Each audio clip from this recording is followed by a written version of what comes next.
Okay, everybody, welcome back. This is my second lesson that I've ever done.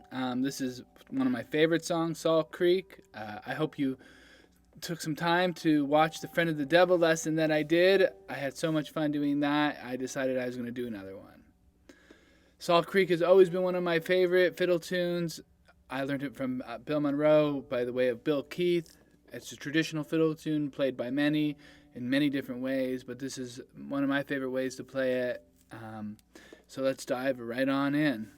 All right, well, the very first little roll, one of my favorites, it's a time-keeping roll. As you can see in the tab, it's just a little forward roll and a pinch. You can just do that over and over again, really. It's a time, like I said, you could use it to keep time. You could use it as a lick in solos. It's really an extremely useful tool, an extremely useful roll. But that's the first half of the measure of this song. Before we go into a single string line, with single string, if you don't know, it's alternating between your thumb and your index finger. And it's pretty strict. It's pretty important to stay strict to that.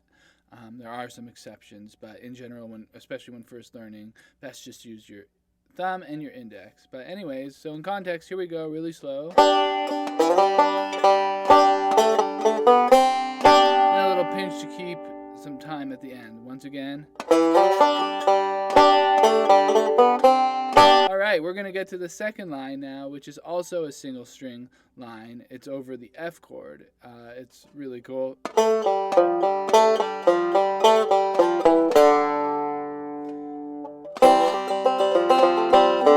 That's kind of like the chord version. If I was just doing a Scruggs roll, it would kind of be like... But since we're getting a little bit more melody in there, and once again remembering to alternate our thumb and index finger, we are getting... It's not on the tab, but you could also put a pinch in there just to keep some time as well. After that, we continue on to the last half of the A part. Of course, on the tab, it's only one A and one B, but in general, we will be repeating both parts twice. And you could switch it up a little bit, but on the tab, it's just that one way. So...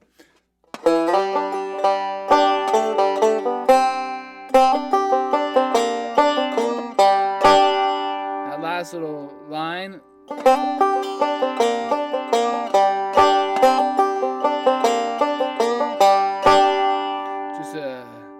Just a generic Scruggs kind of bluesy roll that fills one full bar that caps off the melody to, or at least implies the melody to Salt Creek really well. Once again.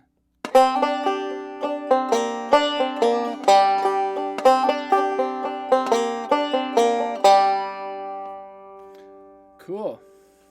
All right, now we're going to get into the second part. The second part's over a G and an F chord.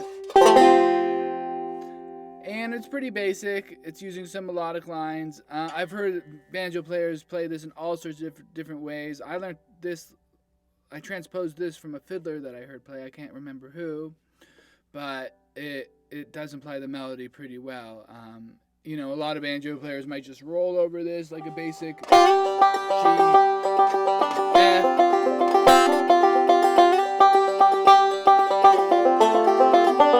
Or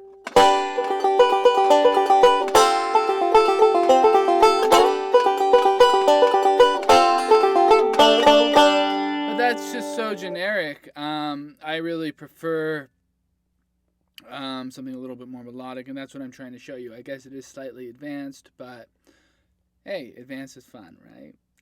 So it's a forward roll just over the G, and I am putting the 5, I am fretting the G at the 5th fret, first string there. Just changes the vibe a little bit, and you could also kind of roll it too if you really wanted to, or slide it, should I say. Or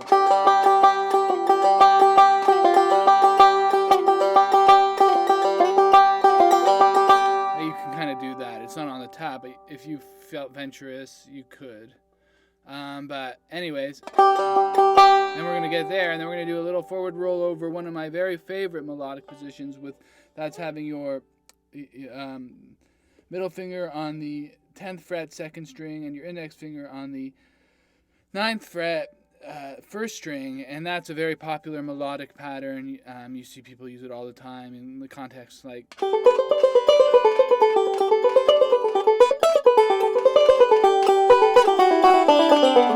etc., etc. And I've always really liked it. It's definitely a good position to get to know. But your right hand always has to line up with it really well. So in this instance, we're going, it's just that simple little, a little forward roll, but that's really pretty. But we're getting a lot of melody out of that. So in context, I'll just loop that a couple times.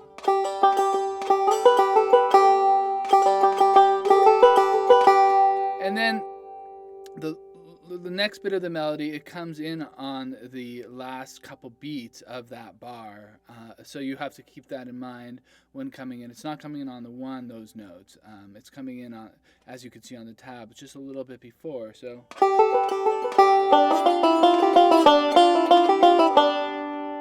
it's rolling it like that. So let me just loop that a couple times. It'll be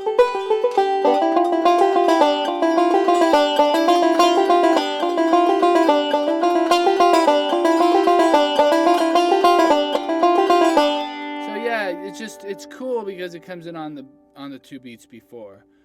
And then once we complete that, we go back into that the same little way we started it. And then we're going to get to this really cool lick that using that same pattern that I just talked about, this one. And we're going to go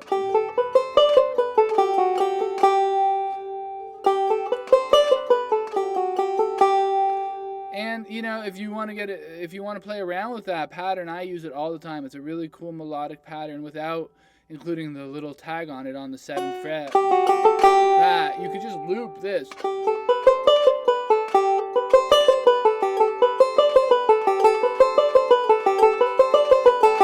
that goes on forever and ever and ever, and you can go.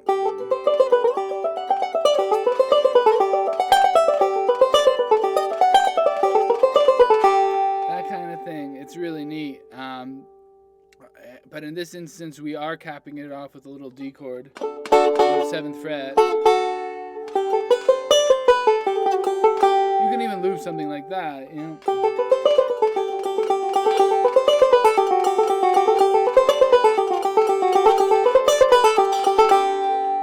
So forth and so on. So in context though, that second part, really slow.